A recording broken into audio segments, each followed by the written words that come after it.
कि पहाड़ों से एक आवाज आई थी। ये कहानी दादी ने सुनाई थी। एक परी रहती थी बादलों में, एक लड़का गिना जाता था पागलों में। कहता था बादलों से कोई आने वाला है, जमीन पर उतरकर मेरी सांसों में समाने वाला है। उसे बिना देखे इजहार करता हूँ, कहता था मैं उसे खुद से भी ज्यादा प्यार करता हूँ। इतना सब सुनकर परी ने जमीन पर आने की ठानी। माँ ने रोका, बाबा ने समझाया, पर किसी की एक न मानी। रात का वक्त चारों तरफ अंधेरा था, रोशनी के नाम पर बस चांद का बसेरा था। अब चांद से याद आया कि चांद की रोशनी भी तो फीकी पड़ जाएगी जब वो उतरकर मेरी छत पर आएगी। तो कहानी ने नया मोड़ लिया।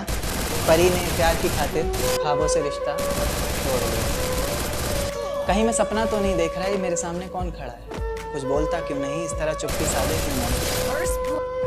उसने कहा कि माँ बाबा घर बार सब छोड़ दिया मैंने, बहुत ख्वाब सजाए थे, काफी ऊंचा उड़ना था, सब तोड़ दिया मैंने।